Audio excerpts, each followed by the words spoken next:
hunted one whole day and didn't find anything. I've hunted quite a bit today, haven't found anything, and that's my first recordable signal.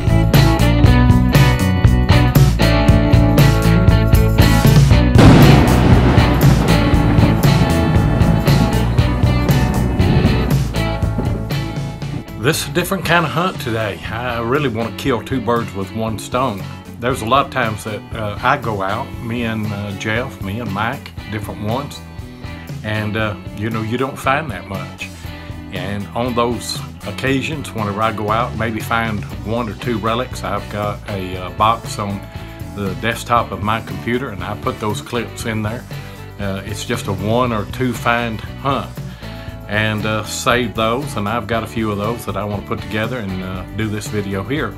But I want to do it for beginners as well, because I think that beginners have the illusion that you just go out and you just have these stellar hunts all the time, and it's not true. There are 1 or 2 clips on this video here where I hunt like a day and a half and find one find. So that's relic hunting. I mean, that's just the truth of the matter. That's just the way that it is. You go out some days and you don't find all that much. What you don't see on video, and I'm on a picket post here, what you don't see on video is that a lot of times we do a lot of hunting and we don't have anything to show for it. I've got a hole there that is about 8 inches deep, and I've got a fired round ball, and that is the first signal, that is the first good signal that I've had, a filmable signal in 2 days. I've hunted one whole day and didn't find anything. I've hunted quite a bit today, haven't found anything, and that's my first recordable signal. Doing a little scouting today. There is an old site that shows up on our earliest topo map here, but not on the next one. So there's an old site here somewhere. Pretty deep hole right there, and I've got a fired round ball. I'd say that's a 36. We'll see if we're on to anything. This is not a Civil War spot. Moved from that last place that I was hunting there a while ago and kind of scouting in another spot, and out of that hole right there I've got a bullet that has been fired, but I don't know what kind. It doesn't have knurling around the bottom, so I don't think that's a modern bullet, but I'm not for sure that it's mid-1800s either. But it's a good find. Found a head stamp or two is about all I found over here so far. There's a very deep hole right there, and under that root, right in the bottom of that hole, I've got a 36 fired round ball. Wow, that's pretty deep, I tell you, for such a small target. Sounded good too. I'm hunting a spot on the Civil War camp where the hay has been cut, and I've never hunted the GPX here. And out of that hole right there, which is about probably 8 inches deep, I've got a fired bullet, and that may be a piece of a 69. It's a pretty good size. I think it'd be bigger than a 44. I think it's just a piece of a 69 that may have broke up. It's a good find though. Running my 11-inch coil here today, and I've got a fairly deep hole right there, probably 10 inches, and I've got a iron buckle. I'd say that's period. I found several bullets right in this little area right here in the past, and found a couple of 36s this morning. Probably off a piece of horse tack, but the 9th Pennsylvania Cavalry was up here, so that was probably something that they used. Here's a perfect example. The 44 Woods. It's a Civil War camp that I've hunted for, I guess, 4 years now. I've pounded this place. About a month ago, I hunted this and found 1 or 2 finds, just almost nothing. And then 3 or 4 weeks later, come back in and you noticed on a recent video that I found a large scent and all kind of bullets. That's the way it goes. I mean, you cannot quit a site because you hunt one day and you don't find anything. I can't explain it.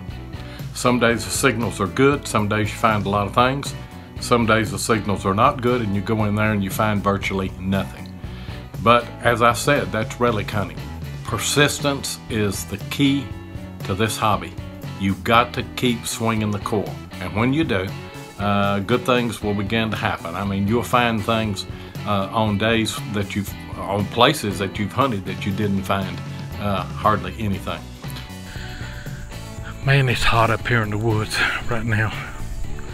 I can't wait till fall gets here. I had a screaming high tone out of that in there. I thought this was going to be brass, but that is a fired 36. That's a good find right there. I'm back up in the 44 woods here today, and hadn't been here but a minute. And I don't have a 44, but I do have a little round ball here, little 31. It looks like to me it's been fired. Had a little rain, and so signal should be a little bit better today. Let's see if we missed anything because of the dry ground. Hornbush loves these right here. It's a little 31 caliber buckball. Kind of looks like it might have been fired. I don't know. Anyway, it came out of that hole right there in all them roots. Deep hole right there. Real deep hole. And this one wasn't a screamer, but it was a good consistent high tone that I was getting. It's a 44 Colt. One of my favorite bullets to find. And true to its name, I'm in the 44 woods. You know, newcomers to relic hunting probably look at these finds, these small round balls and bullets, as being insignificant finds. But they play an important part in the history of the American Civil War and help introduce us to a man by the name of Samuel Colt.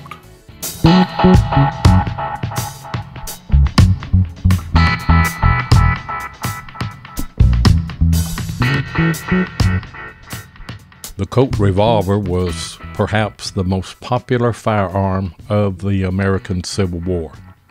Samuel Colt, born in 1814, died in 1862, founded Colt's patent firearms manufacturing company, and made the mass production of the revolver commercially viable. Colt had his first taste of firearms success when the Texas Rangers ordered 1,000 revolvers during the American War with Mexico.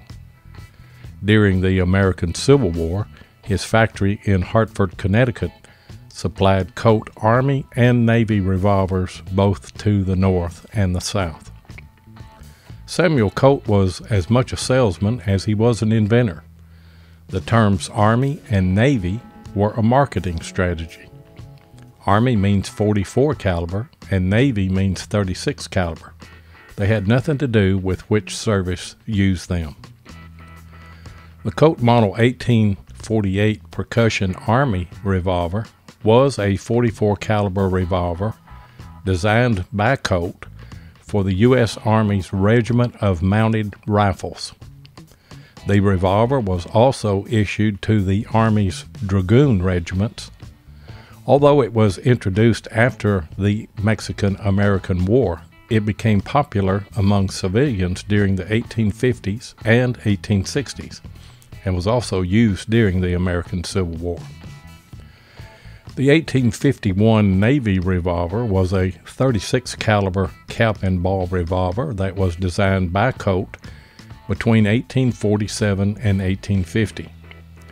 Colt first called his revolver the Ranger model, but the designation Navy quickly took over. Many soldiers liked the Colt Navy because of its smaller size.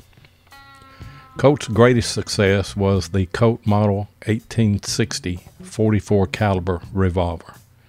More than 200,000 Colt Model 1860 revolvers were manufactured from 1860 through 1873. Colt's biggest customer was the U.S. government, with no less than 129,730 units being purchased and issued to the troops. Molds for both the Colt 44 and 36 caliber revolvers had cavities for both a round ball and a conical bullet, and it was common for soldiers during the Civil War to pour their own bullets in camp. To clean this place one more time, and he and I, our goal today is to get a box plate each. That's right. That's what we're trying to do. So, but anyway, this is a good start for me, and I'll see you at the next hole. Me and Hornbush are down at Gallatin, little cleanup, and check it out. He's got a big fatty right there.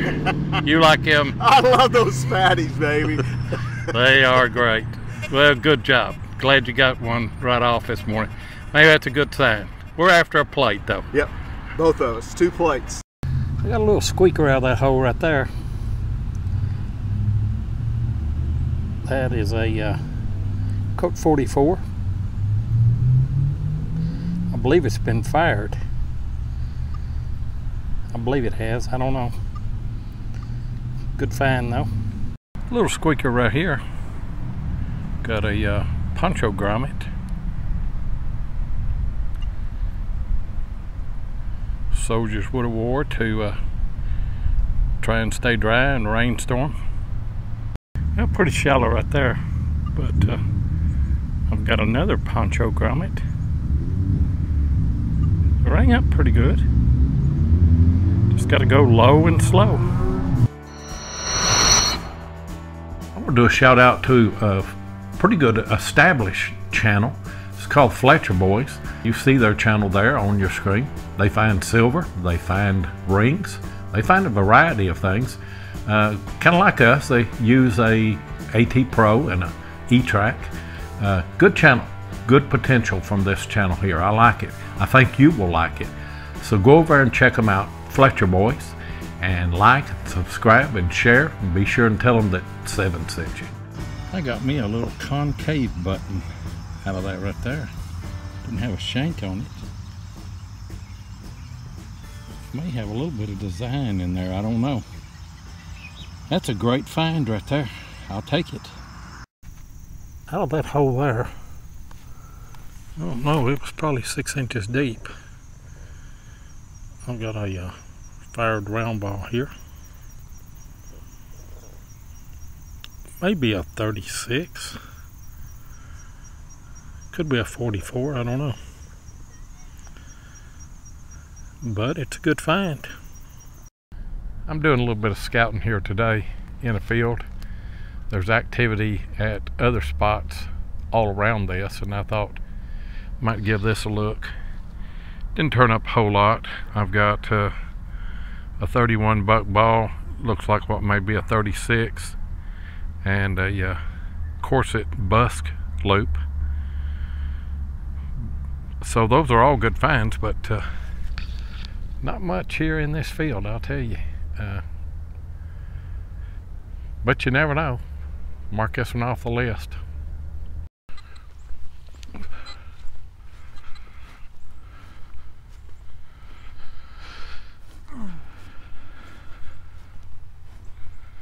That got it out. I see the roundness. Still in the hole? Right there in that cloth. I see it.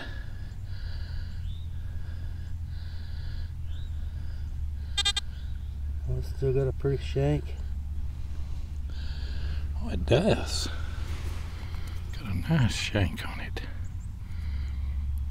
That's tomback. That's Tomback. Yep. That's a whole button. That's 1700, so I'll no take doubt it. about it. Yeah. It's a good find. We'll need to find the rest of them. Yeah. So, hope you enjoyed this video, and if it does anything, it reinforces to the beginner that just because you go out and you have a bad day on a site, maybe you ought not leave it. Maybe you ought to go back and hit it with a different machine, hit it from a different angle, hit it from a different speed, change your settings around, what have you, because you never know. You can have a bad day this week, next week you can have a killer hunt on a site. So thanks for watching. We appreciate everybody that tunes in each Tuesday to our videos. Remember, we have a podcast every Thursday night on Spreaker. It's called Relics Radio. It's at 6 p.m. Central Standard Time. So we'll see you next Tuesday.